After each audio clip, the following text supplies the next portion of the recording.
अंतिम ही जीत है, इसके बाद ये लोग जीतने वाले नहीं। बिहार उपचुनाव में मिली हार को लेकर के तेजस्वी पूरी तरह से बौखला गए हैं और पूरी अपनी फॉर्म में आ रहे हैं। लग रहा था कि वो टेंशन्स में घर में बैठ जाएंगे, लेकिन वह निकल करके आ रहे हैं और पूरी तरह से अपने संवाद कर रहे हैं, लोगों से मिल रहे हैं और उसमें उन्होंने ऐसी बड़ी बड़ी बातें कह दी है कि लोग सोच करके दंग हो जा रहे हैं कि ऐसे कैसे हो सकता है। उन्होंने क्लियरली कह दिया कि ये बीजेपी की ये आखिरी जीत होगी, इसके बाद आने वाले 2025 के इलेक्शन में कुछ भी वोट नहीं मिलेगा, पत्ता साफ कर देंगे। किस मंसूबे से कह रहे हैं यह सोचने की जरूरत है, ये क्या कहना चाहते हैं। सही में उनका ये दावा है और ये दावा पर वो टिके रहेंगे क्या, यही उम्मीद था क्या उनको लोग जिस तरह से ट्रीट कर रहे थे कि अब वह सीएम के दावेदारी है और 4 सीट उनके जो अपने सीट है, 34 साल से कब्जा वाला जो सीट है वो सीट हार गए, यानी रामगढ़ हार गए हैं और उसमें बेलागंज हार गए हैं। ऐसे ऐसे मेन सीट, मैंने 4 सीट में से 3 सीट केवल आरजेडी का था और वही सीट भी हार गए। तो कहीं ना कहीं लोगों को लगा कि अब इनका पत्ता साफ हो गया है, अब वो किनारे टेंशन में पड़ जाएंगे। स्पेशली मैंने इस पर वीडियोस भी बनाया जाता कि अब उनका जो सपना था चूर हो गया है, लेकिन वो सपने को चूर नहीं होने देने हैं। अब उन्हें और कुछ करना है, अब उन्हें और मेहनत करना है, यह उन्हें समझ में आ गया और उन्होंने अपनी पूरी कॉन्फ्रेंस के साथ लोगों को बता दिया है, पूरी मीडिया को बता दिया है कि आने वाला बिहार में जो उपचुनाव था ये उसकी ये आखिरी जीत होगी।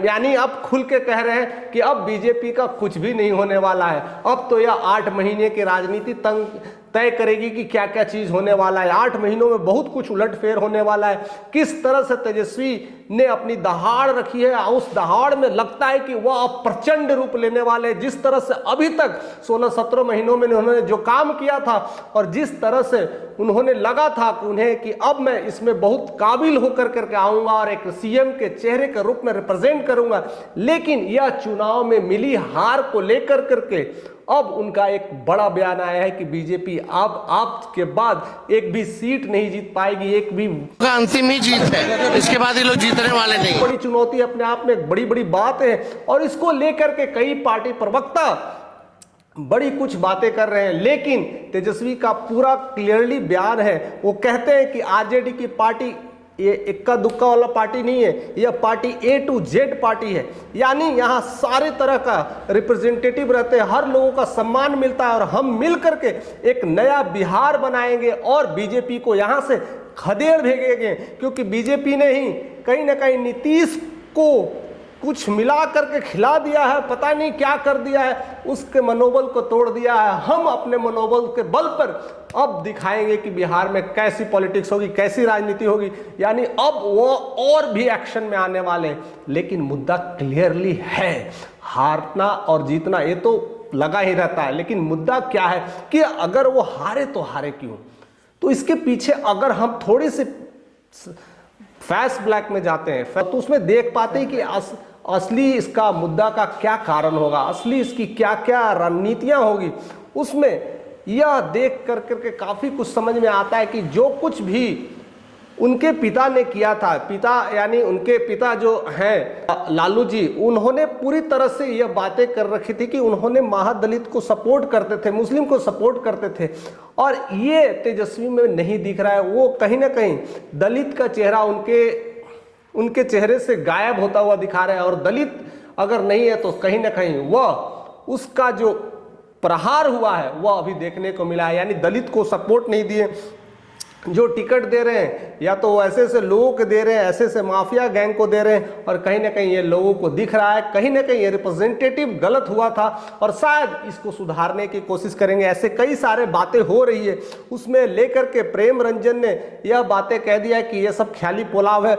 वो उनको पता नहीं, समझ में नहीं आ रहा है कि यह अब वो हार चुके हैं। 9वीं फेल वाला बंदा अब नहीं समझ पाएगा कि हार जीत का मतलब क्या होता है। उसे ये समझ में आ जाना चाहिए मैं हार गया हूँ, कितना भी अब भाषण दे दे, कितना भी कुछ बोल ले, कितना कुछ ख्याली पुलाव बना ले, वो कुछ होने वाला नहीं है। हार गए, उन्हें स्वीकार करना पड़ेगा। और आज के बाद भी हारेंगे और पूरे ने बिहार के जनता ने उन्हें पूरी तरह से हटा दिया है। जिसका गढ़ था भाई, जिसका गढ़ था 34 साल से रहने वाला, उसको उखाड़ फेंका, इसका मतलब क्लियर हो जाता है। ये बात क्यों नहीं समझ में आती है?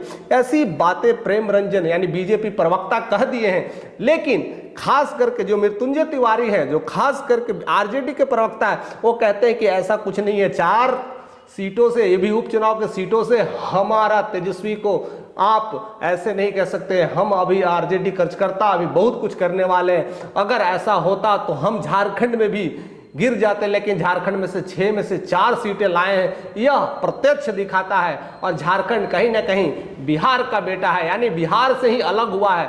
और वहां पर अगर सीट मिलती है, वोट मिलती है, तो कहीं ना कहीं मानसिक जो विचार है, लोग का जो समझ है, कहीं ना कहीं बिहार का ही है। तो कहीं ना कहीं वहाँ सपोर्ट मिला तो यहाँ भी मिलेगा। कहीं सारी चीज़ें उलट पलट हो जाती है। पता नहीं किस मंसूबे से लोग ने उन्हें नकार दिया या समझ में नहीं आ रहा है। बट जिस तरह से रैलियाँ हुई थी, जनसभाएं हुए थे, लोग उनको काफ़ी सपोर्ट कर रहे थे।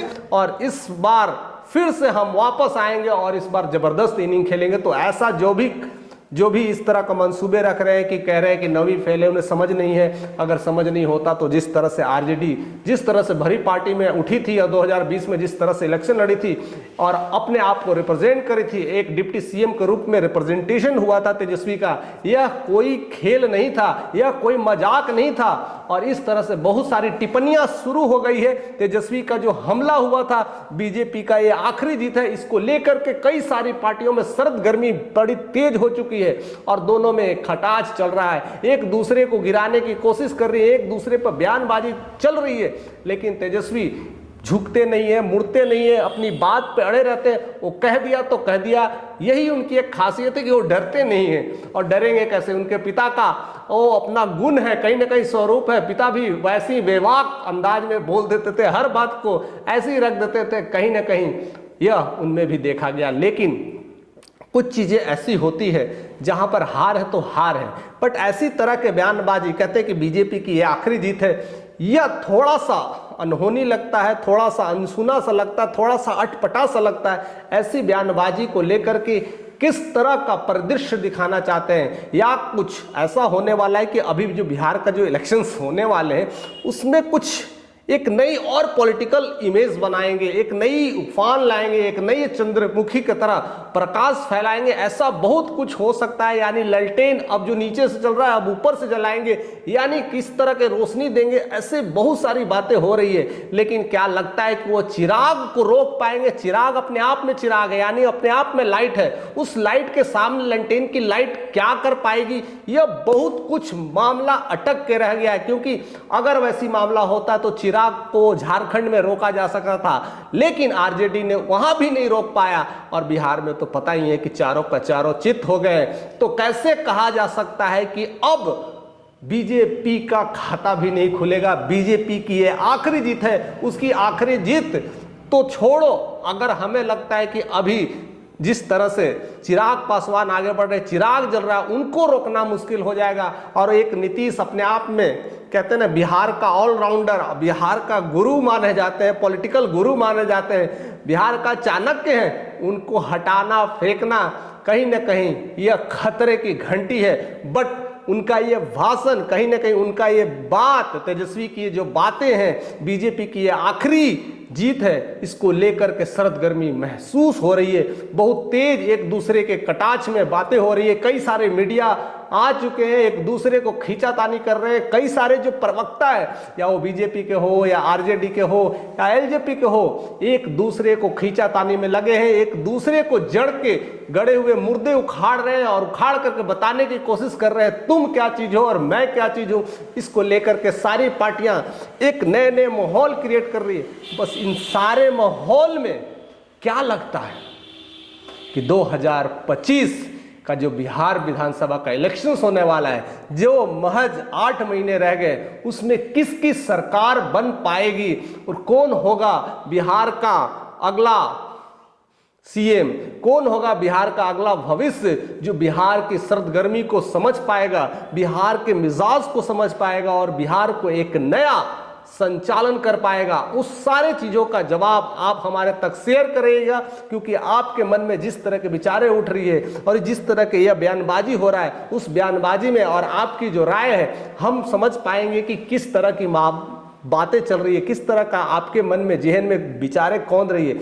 हम तक शेयर करते रहिए। अगर चैनल पर नए हैं तो सब्सक्राइब भी करिए, और इस तरह का मामले हमेशा मिलते रहेंगे, क्योंकि अब शरद गर्मी तेज बढ़ गई है, अब इलेक्शंस का माहौल बनता ही जा रहा है। तो आप ऐसे ही न्यूज़ भी सुनते रहिएगा, ऐसे ही न्यूज़ आते रहेंगे, और भी पता नहीं क्या क्या चीज़ मिलने वाला है। तो हमारे साथ ऐसे ही बने रहे, इस तरह के आपके नोटिफिकेशन मिलते रहेंगे।